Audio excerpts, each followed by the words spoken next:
नमस्कार, good evening, happy winter. कैसे हैं आप लोग दोस्तों? अंतिम क्लास में हमने आपको बताया था पारिस्थितिकी पिरामिड के बारे में। और ये बात मैंने आपको बताई होगी कि पारिस्थितिकी पिरामिड जो है वह 3 प्रकार का होता है: जीव संख्या का पिरामिड, जीव भार का पिरामिड और संचित ऊर्जा का पिरामिड। इसके बाद जीव संख्या के पिरामिड पर चर्चा हुई थी और वहां पे हमने बताया था कि पिरामिड, जीव संख्या के पिरामिड में जो पिरामिड की आकृति है उल्टा भी बन सकता है, सीधा ही बन सकता है। मैक्सिमम जो आपका है वह जीव संख्या का पिरामिड सीधा ही बनता है। अधिकांश पिरामिड ऐसे हैं किसी पारिस्थितिकी तंत्र में, चाहे वह घास स्थल का हो या किसी भी अन्य पारिस्थितिकी तंत्र का, वहां पे पिरामिड जो है हमेशा सीधा बनता है। लेकिन एक इसका अपवाद मैंने आपको बताया होगा।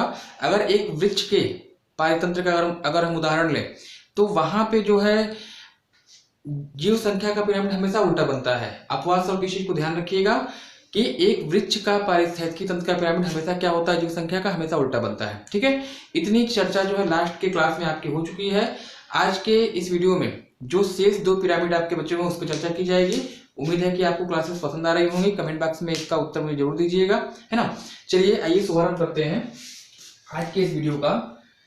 जो दूसरा आपका था जीव भार का पिरामिड,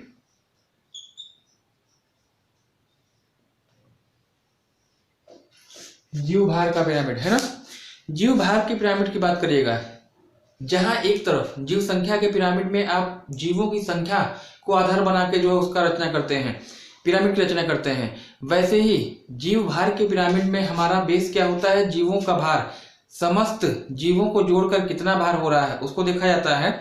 और अगर किसी हम घास स्तरीय क्षेत्र का अगर हम पिरामिड का उदाहरण लेते हैं तो वहां पर जीव भार का पिरामिड हमेशा सीधा बनता है ना। जैसे एक उदाहरण हम आपको बताएं, कल एक उदाहरण आपकी चर्चा हुई थी।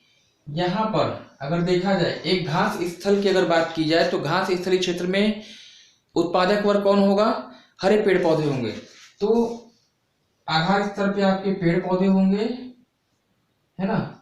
इसके बाद इन पेड़ पौधों को कौन खा रहा था, तो शाकाहारी जीव खा रहे थे। और हमने आपको उदाहरण बताया था एक हिरण का, हिरण, ठीक है। इसके बाद इस हिरण को कौन खा रहा था, तो एक भेड़िया खा रहा था। और सबसे टॉप पर जो था शेर, जो कि सर्वोच्च मांसाहारी की भूमिका अदा कर रहा था। मतलब उत्पादक वर्ग, प्रथम श्रेणी का उपभोक्ता, द्वितीय श्रेणी का उपभोक्ता और तृतीय श्रेणी का उपभोक्ता, या इसी को आप कह सकते हैं उत्पादक वर्ग, शाकाहारी जीव, मांसाहारी जीव, और ये जो आपका हो जाएगा सर्वाहारी जीव। तो कहने का तात्पर्य मेरा ये था कि अगर हम किसी घास स्तरीय क्षेत्र में देखा जाए तो इन पेड़ पौधों का जो कुल भार है वह हिरण की जितनी संख्या होगी उससे अधिक होगा। सबसे अधिक भार आपका पेड़ पौधों का होगा, उसके बाद हिरण का होगा, हिरण के बाद जो है भेड़िए के भार आपका होगा, और सबसे लास्ट में सबसे कम भार किसका होगा, वह शेर का होगा, यानी सर्वोच्च मांसाहारी का होगा। कहने का तात्पर्य है कि इस पिरामिड में अगर आप आधार से शीर्ष की तरफ बढ़िएगा, उसके भार को देखते हुए, जीवों के भार को देखते हुए, तो उस कंडीशन में आप पाएंगे कि हर पोषण स्तर पर ऊपर की ओर बढ़ने पर कंडीशन क्या होती है कि भार में क्रमशः कमी होती जाती है।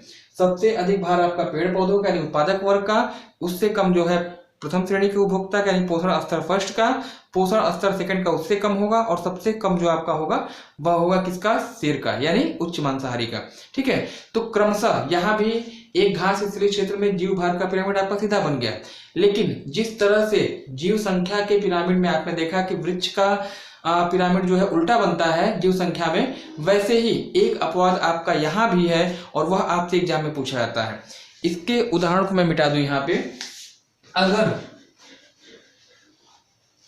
अगर आप किसी जलीय क्षेत्र का देखें तो जलीय क्षेत्र में, जलीय पारितंत्र में अगर देखा जाए तो जलीय पारितंत्र में कौन उत्पादक वर्ग होगा, प्लैंकटन, प्लैंकटन या फाइको प्लैंकटन कर लीजिए, जो छोटे छोटे जलीय पौधे होते हैं, है ना। तो यहाँ पे प्लैंकटन है, मछलियों का आहार माना जाता है। अब इस प्लैंकटन को कौन खाएगा, इस प्लैंकटन को खाएगा छोटी मछली, इस प्लैंकटन को खाएगी छोटी मछली, ठीक है। और छोटी मछली को कौन खाता है, तो बड़ी मछली खाती है ना। इसको खाएगी बड़ी मछली। और इस बड़ी मछली को कौन खाएगा? तो जो सबसे बड़ी आपका व्हेल मछली, जो बड़ी मछली होती है उसको देख लीजिएगा ना, बड़ी मछली यानी व्हेल कह लीजिए। अगर हम किसी जलीय पारतंत्र में देखें तो यहाँ पर जीव भार का पिरामिड हमेशा जो है उल्टा बनता है। क्यों? क्योंकि प्लैंकटन का अगर जीव भार देखा जाए, अगर समस्त जलीय वनस्पतियों को इकट्ठा कर ले तो उनका भार क्या होगा? छोटी मछली से क्या होगा? कम होगा। ठीक है, क्योंकि छोटे छोटे होते हैं, इनका भार कम होगा। छोटी मछली का भार इसके अपेक्षा क्या होगा? अधिक होगा। बड़ी मछली का भार छोटी मछली की अपेक्षा क्या होगा? अधिक होगा। और सबसे बड़ी आपकी व्हेल होती है तो इस पायदान पे व्हेल का भार सबसे अधिक होगा। यानी इन चारों ही स्तर में ब्लू व्हेल का भार जो अगर जोड़ दिया जाए तो सबसे अधिक आपका होगा। और कंडीशन ये आएगी कि पिरामिड आपका कुछ इस तरह से बन जाएगा, है ना। जैसे ये आपका शीर्ष हो जाएगा, नीचे आधार, यहाँ पे आपका उत्पादक वर्ग यानी प्रोड्यूसर जो कि प्लैंकटन्स आपके हैं। इसके बाद छोटी मछली हो जाएगी, है ना। यहाँ पे जो है बड़ी मछली हो जाएगी और शीर्ष पर आपका हो जाएगा ब्लू व्हेल या व्हेल मछली। तो क्रमशः आप देख रहे हैं जैसे जैसे उत्पादक वर्ग से शीर्ष मांसाहारी की ओर बढ़ रहे हैं, भार के आधार पर भार में क्रमशः कमी होती जा रही है। तो यहाँ पे आप लिख सकते हैं क्या? भार में कमी होगी।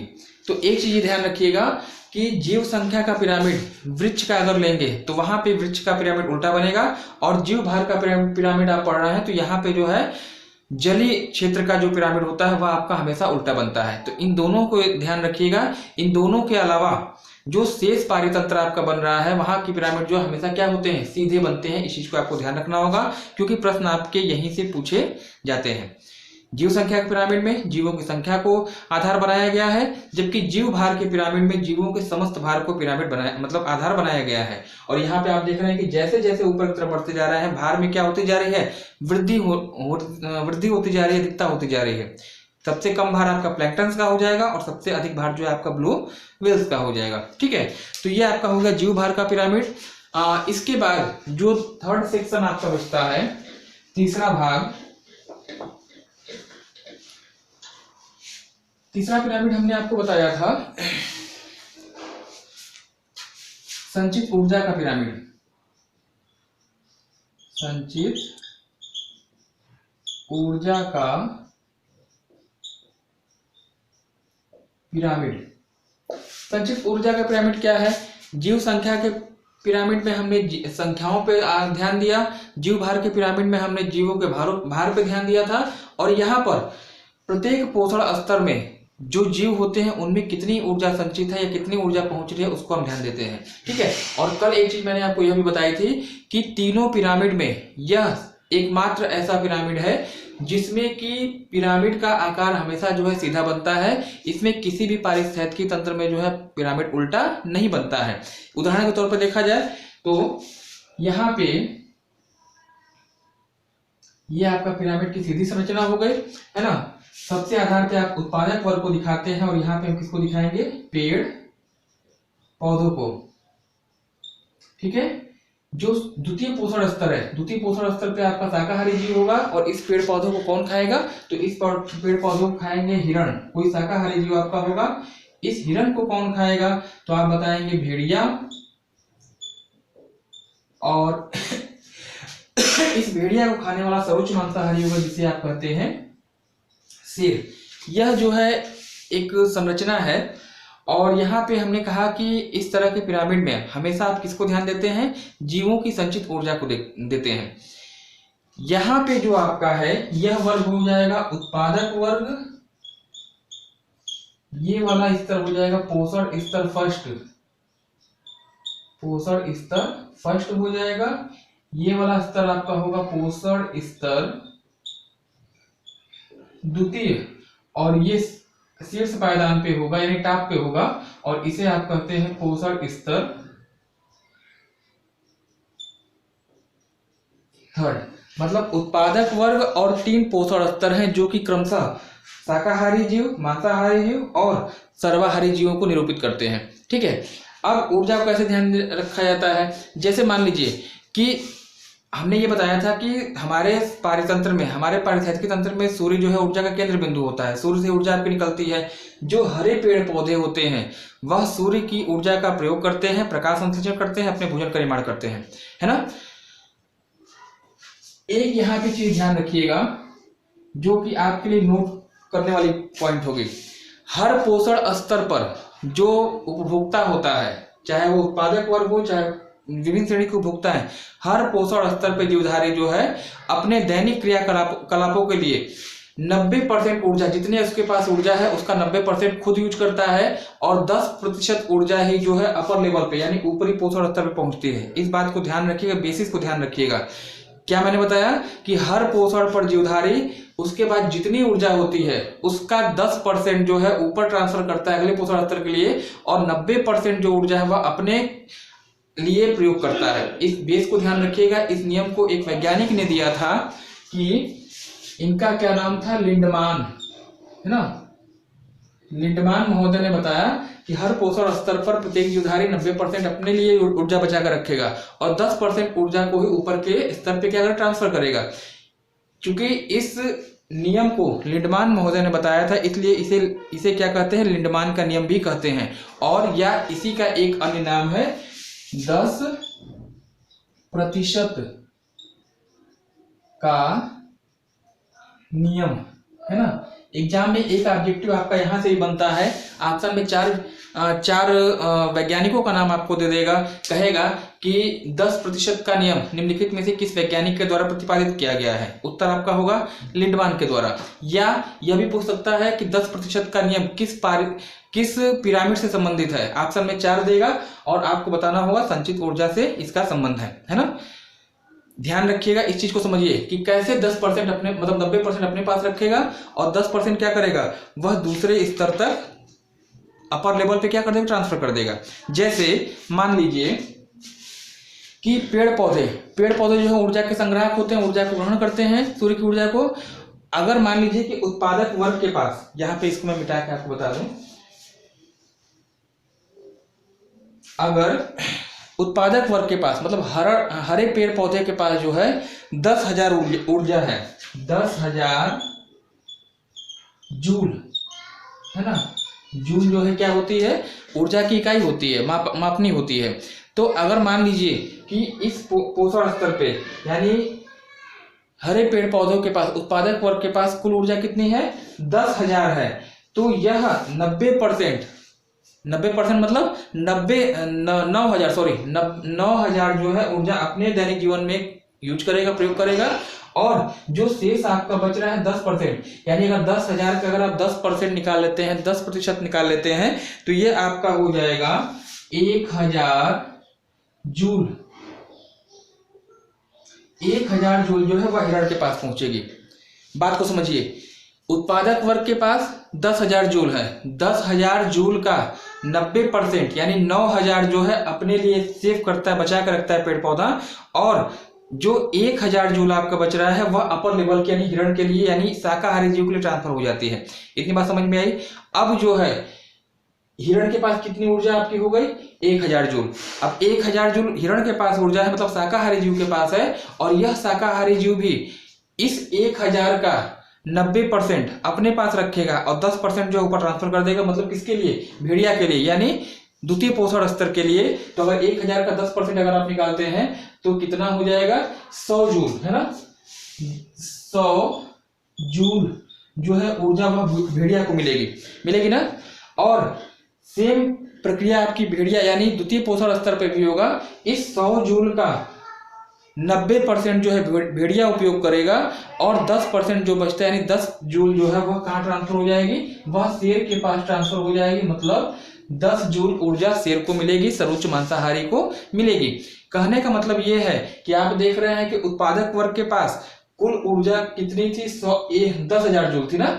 उत्पादक वर्ग के पास यानी हरे पेड़ पौधे के पास 10,000 जूल था, 10% अपर लेवल में ट्रांसफर हुई, 1,000 हुई, उसके बाद 10% ऊपर चली गई, 100 हुई, और सबसे लास्ट में आपको 10 जूल ऊर्जा ही मिल रही है किसको, शेर को मिल रही है। आप यहाँ पे देखेंगे कि सबसे अधिक जो ऊर्जा है पेड़ पौधों के पास है, और जैसे आप ऊपर की तरफ बढ़ते जाते हैं, है ना, जैसे यह ऊपर की तरफ बढ़ते जाते हैं तो प्रत्येक पोषण स्तर पे ऊर्जा की कमी होती जाती है, यानी लॉस ऑफ एनर्जी कर सकते हैं, यानी संचित ऊर्जा में ऊर्जा की कमी होती जाती है। इसीलिए यह नियम किसने बताया था, लिंडमान ने बताया था, और इसी कारण इसको आप क्या कहते हैं, 10% का नियम या लिंडमान का नियम कहते हैं। ठीक है, और ये चीज ध्यान रखिएगा, संचित ऊर्जा में कोई भी ऐसा पारिस्थितिकी तंत्र नहीं है जिसमें आपको एनर्जी का लॉस हो, मतलब ये जो पिरामिड आपका है वह उल्टा बने। हर पारितंत्र में जो पिरामिड आपका होगा वो सीधा ही बनता है। तो ये जो बेस आपका क्लियर हो गया, 3 पिरामिड हमने बताया, जीव संख्या का पिरामिड, जीव भार का पिरामिड और संचित ऊर्जा का पिरामिड। यहाँ से प्रश्न आपके ऑटोमेटिक एग्जाम में ऑब्जेक्टिव के रूप में मिलते हैं, और क्या क्या संभावित प्रश्न आपके हो सकते हैं उस पर जो है आज मैंने आपको चर्चा की, है ना। उम्मीद है कि ये वीडियो आपको समझ में आया होगा, अच्छा लगा होगा। ठीक है, और ये टॉपिक जो है आपका समाप्त हो चुका है।